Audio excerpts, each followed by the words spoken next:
Assalamualaikum warahmatullahi wabarakatuh. Teman-teman semuanya, apa kabar? Sehat ya? Mari kita lanjutkan diskusi pembelajaran tentang lembaga keuangan syariah. Malam ini kita belajar bersama-sama tentang hukum jaminan.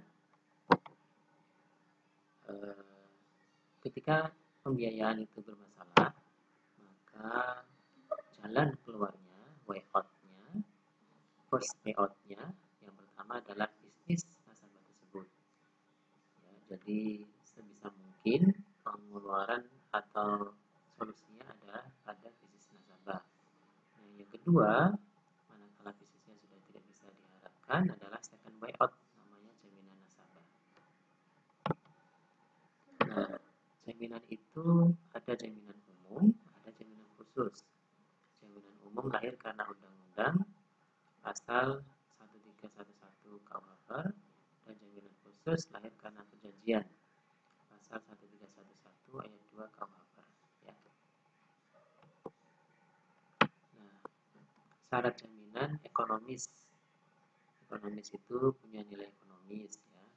Kemudian sellable, gampang untuk dijual, marketable, punya marketing bagus, nilai konstan lebih baik, tidak cepat rusak, dan manfaatnya lama.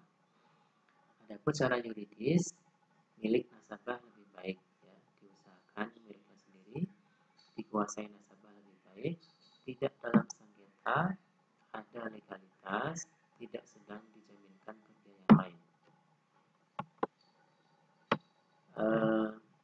Bisa berupa tak berwujud ya, tagihan ya, intan, tabungan, deposito, obligasi, wesel, saham. Kemudian jaminan berwujud itu bisa tak bergerak dan bergerak. Yang tak bergerak itu misalnya tanah ya, kapal lebih dari 20 ton masuk kategori ini.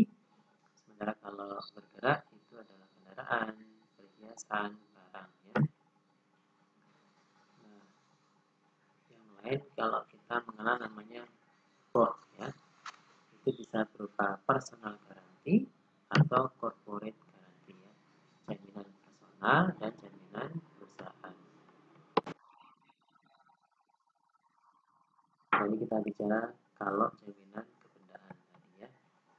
Kemudian pengikatan jaminan itu kalau untuk benda-benda yang bergerak, pakainya pengikatannya fidusia atau dan gadai.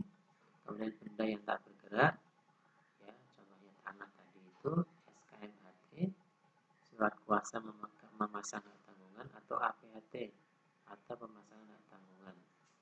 Ini nanti masuk di hipotek atau kuasa jual juga itu bisa ya.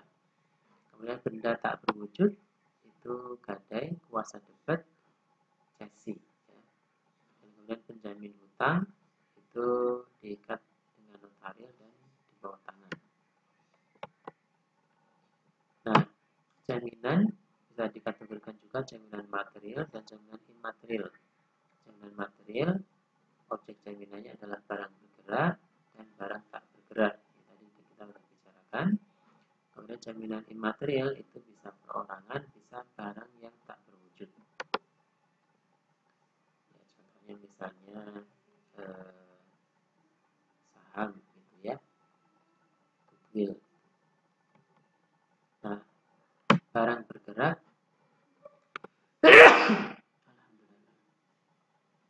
itu contohnya adalah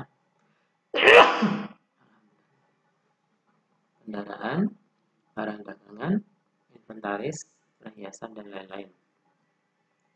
Untuk pengikatannya gadai atau fidusia. Barang tak bergerak, contohnya tanah, itu diikat dengan hak tanggungan. Kapal laut itu dengan hipotek namanya ya. Nah, kalau perorangan ya, jaminan perorangan dan jaminan perusahaan, bentuk pengikatnya perjanjian penjaminan namanya POH. Dengan barang yang tak berwujud seperti surat berharga, hak cipta atau paten itu dengan gadai.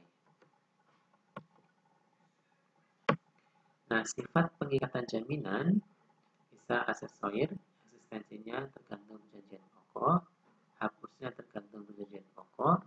Jika perjanjian pokok batal, perjanjian jaminan juga batal. Perjanjian pokok beralih, perjanjian jaminan beralih juga. Perjanjian jaminan cacat hukum, perjanjian pokok tidak cacat. Ya, itu sifat pengikatan jaminan.